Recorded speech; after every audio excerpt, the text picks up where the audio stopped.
always a challenge with STEM stations in mixed age groups is making sure that the materials are challenging enough for the older children, but still safe for the little ones. Right. So that's going to be my challenge. Okay.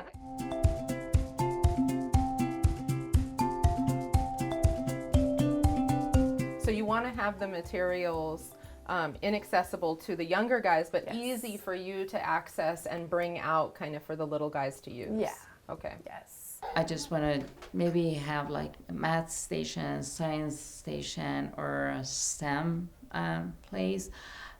Just kind of divide them separately, because right now all the activities, they're just concentrated on this table. Whatever we do is just right here. And then we're kind of creating a STEAM area, so science, technology, art, and math area for them. And so really what I'm doing is looking through all of her materials. She's got some really great stuff, and just kind of reorganizing it in a better way for her, and a way that the children can see the materials and use them more easily. So we're putting some things out on trays here so that they're able to see the materials and use them a little bit more easily as well.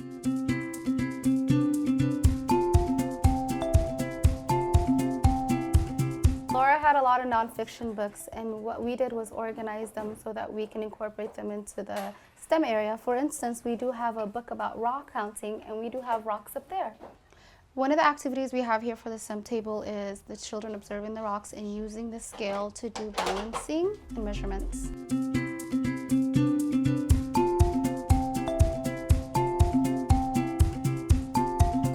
And another addition we have here to the STEM area is to our little friend here. Say hello. They come over here and they just know, look, I'm a scientist.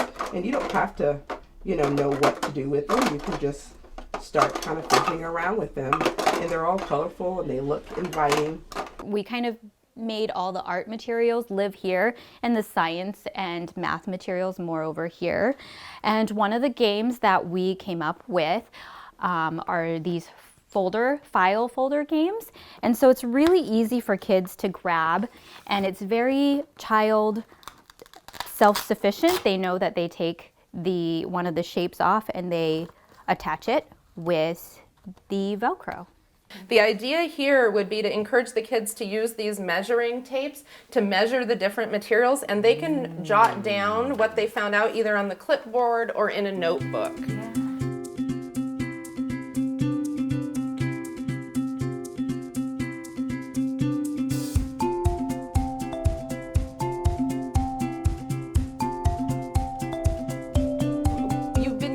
Gate strategy off and on, and so we decided to block in the STEAM area, and so that you would have a permanent place where you could put anything that you don't want the younger children to choke on or to be using, and that way the older kids have a place where they can count on playing without interruption with those smaller materials such as the tanagram activity. So this is kind of the first piece of the STEM area. We found a lot of materials that you already had, of course, for STEM. So we added some measuring cups, measuring spoons actually, with the numbers written on them.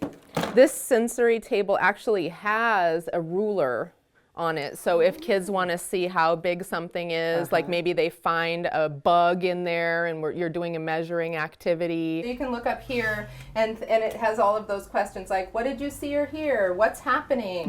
What do you notice about that? So it kind of gives you those prompts. I always find when I'm teaching that's helpful, because it really helps kind of prompt me to remember, like, what do I want to say now about this? And I can always look over at this and help them observe, predict, and experiment. Okay.